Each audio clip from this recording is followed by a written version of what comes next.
What's good? Brian Tong here, and it's basically been a month since the new iPhone 17, iPhone Air, and iPhone 17 Pro lineup came out, and my reviews, they're all on this channel. So obviously, it's now the perfect time to talk about the next iPhone, or how about the next three?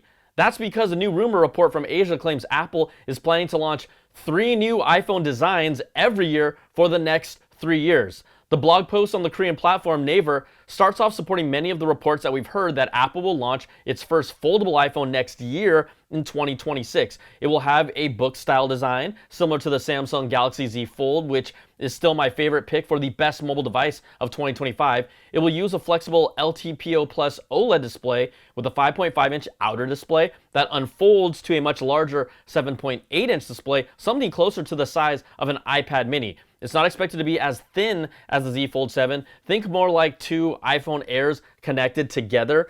There have been also reports about a new hinge and a display with a metal plate in the middle to make it virtually crease-free, or at least minimize its crease significantly. And am I intrigued by this? Absolutely, because Samsung showed us this year how elegant and slim a foldable can be. And now you're putting iOS and the Apple ecosystem on a foldable? Yes, please. So that's the new iPhone form factor in 2026. Now let's look to 2027. Apple will reportedly debut a special 20th anniversary iPhone model with no bezel around the display at all in the general iPhone form factor that you expect. But this time, the OLED display will bend around all 4 edges of the device, wrapping the entire front frame, and will appear like a single piece of glass in hand, right? This is the dream of Johnny Ive. Reports claim it will also be the model that fully adapts an under-display Face ID system with all the sensors placed under the display, so that means no more notch at all. The idea here is for the 20th anniversary to make something iconic with a focus on design that only Apple can do. Also, according to this report, let's look to 2028. Apple is planning to debut a clamshell-style vertical foldable with a compact and lightweight design similar to the Samsung Galaxy Z Flip phone. You know, they say imitation is the best form of flattery, right, Apple? Now, this new foldable iPhone will reportedly have all 4 curved edges around the hinge area. The external display on this clamshell foldable will display AI shortcuts or display simple notifications. Sure sounds a lot like what we've seen before from other companies, but in Apple's own way. Now, the report says Apple hopes this model is seen as more of a fashionable luxury item that might be more popular with women. Now, the iPhone Air was actually the first new iPhone model in a long time. It released this year, but it looks like Apple wants to shake things up with 4 years of a renewed focus and energy behind their design. So we will see if and how this all comes together over the next few years. Now, another report from Korea's ET News also claims the iPhone that is expected to be the 20th anniversary iPhone in 2027 will skip the iPhone 19 naming and go straight to the name iPhone 20 in order to match the 20th anniversary with the 20th naming consistence. Now, there's been multiple reports that Apple will eventually split up its iPhone announcements in the future, with the standard iPhone 18 and 18e to be announced in the first half of 2027, so let's say more of those entry-level phones, and then a potential next-generation iPhone Air, iPhone 20 Pro, iPhone 20 Pro Max, and the second-generation iPhone foldable in the second half of 2027. Apple did a similar thing with the 10th anniversary of the iPhone because 7, 8, 9. You get it? Like 7, blah, blah, blah, and then an 8, 9. That's why there wasn't an iPhone 9. Some of you were slow to get that and still are this time, so I had to explain it, and this wouldn't be the first time Apple does this. You got that, right? All right, now, there's a whole lot more to talk about, like the future of the iPhone Air and Apple's new A20 chip, but before we do that, let's take a moment to thank the sponsor of this video, Storyblocks. Storyblocks is a stock media subscription service that gives you unlimited downloads of diverse and high-quality media for one predictable subscription cost. It's everything that I can use in video production, from 4K and HD video assets like this blue sky with clouds. There's templates for video transitions or animated text graphics, and even different cinematic color LUTs are included, plus images, music, sound effects, and more. You can choose a monthly or annual plan with no hidden or extra fees. It's really an unlimited library of content to go through, test, experiment, and level up your video productions. This is an authentic library of assets created by real artists, so there is an intention and creativity in these clips. It helps streamline your workflow with quality assets that can save members an average of 3.5 hours per week. and it supports all the high-end apps like Adobe Premiere Pro, After Effects, Apple Motion, and DaVinci Resolve. Anything you download from Storyblocks is 100% royalty-free, pre-licensed, and ready to use, so you won't have to worry about any copyright takedowns. Plus, this library is frequently refreshed with new content based on the latest trends and what people are searching for. Now, you can get 2 extra months free when you sign up for an annual plan. Just go to storyblocks.com/BrianTong. That's easy to remember. And thanks again to Storyblocks for sponsoring this video. So get 2 extra months free with an annual plan for a limited time. Okay, let's get back to all this iPhone talk, and we could see 3 new iPhone models in 3 years, and the naming of the 20th anniversary iPhone, the iPhone 20, which makes sense for marketing.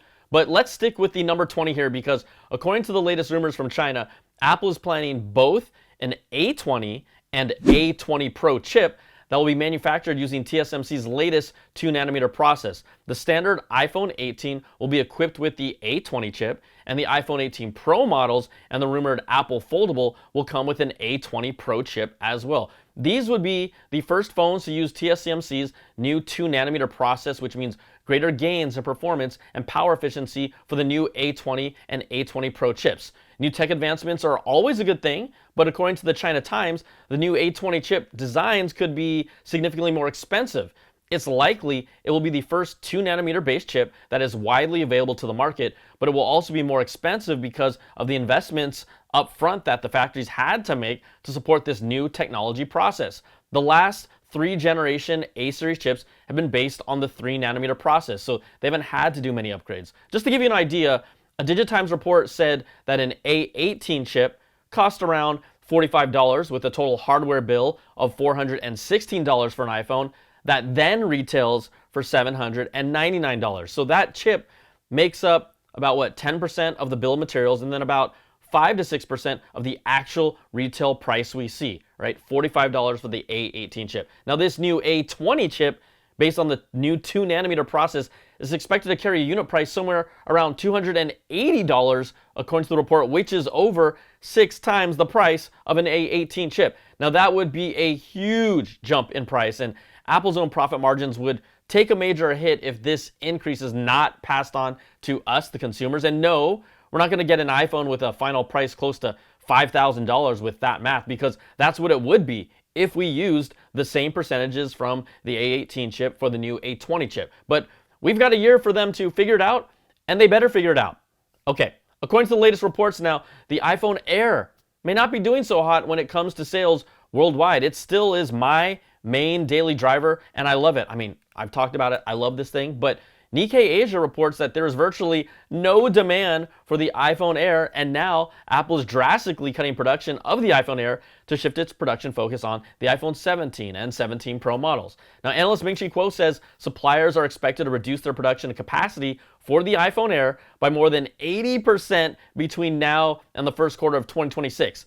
And it looks like no matter how hard they are trying between the iPhone mini or the iPhone Plus models or now the iPhone Air, Apple still hasn't cracked the nut for what that third iPhone could be. So what's the next try? Hey, the iPhone Foldable. And look, I love my Air, and it is exactly what I needed on the daily for the way I use my phone. I pretty much still get all day light battery life a majority of the time, and I love how it feels in hand and how light it is, knowing that, you know, of course I'm sacrificing some of the camera features, but that's about it, and I'm okay with that. Now, if I need to, I can always bring out my earlier 16 Pro to take advantage of its camera if I need an important video shoot day for work. I mean, you use what you got. Now, Apple and Samsung are reportedly both seeing a similar response to their extra slim phones, and reports claim Samsung canceled development for next generation S25 Edge because of disappointing sales.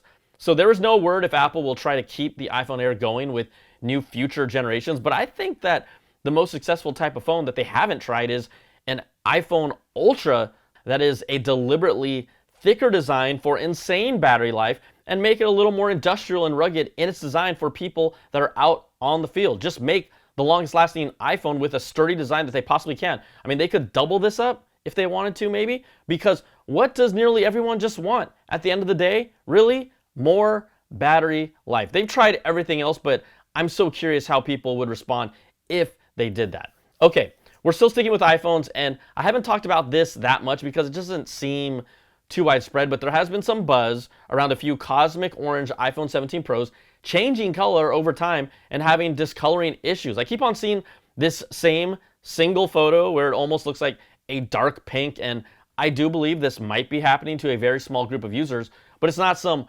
widespread Colorgate issue, because I don't know a single person who has had this issue or anyone who's brought it up to me or to my attention. And one reason maybe this could be happening is discoloration due to people potentially cleaning their iPhone 17 Pros with a peroxide-based solution. Now, Apple, it's been reported they even have an article on its support site for this to advise people how to clean their iPhones properly and don't use anything with a peroxide base. Now, the other iPhone 17 Pro colors do not seem to be having the same issue, but really just the cosmic orange, if there are that many. So let me know if your cosmic orange iPhone 17 Pro is turning this pink or rose gold or is discoloring, and yeah, it'll help me give a better idea of how widespread this really is.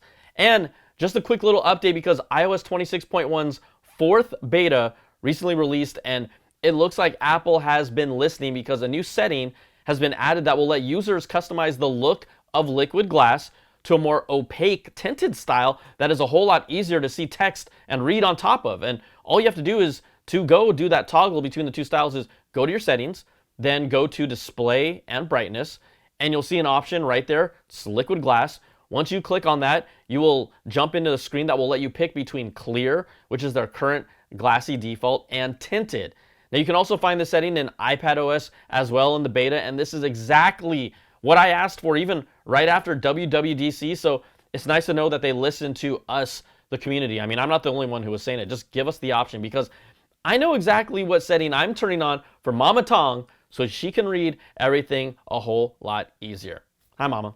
All right, that is going to do it for this week's video. Hey, if you like what you see, give me that thumbs up, subs up, and hit that notification bell, ding, to get all my latest videos when they drop. And if you want more of that Apple goodness, you can check out my weekly Apple Bits XL audio podcast with the latest stories and special guests. Plus, you can support all my content with an ad-free version of the podcast, early access to my content, and exclusive content at patreon.com/BrianTong. So thanks so much for watching, and I'll see you on the next video. Take care, everybody. Peace and love.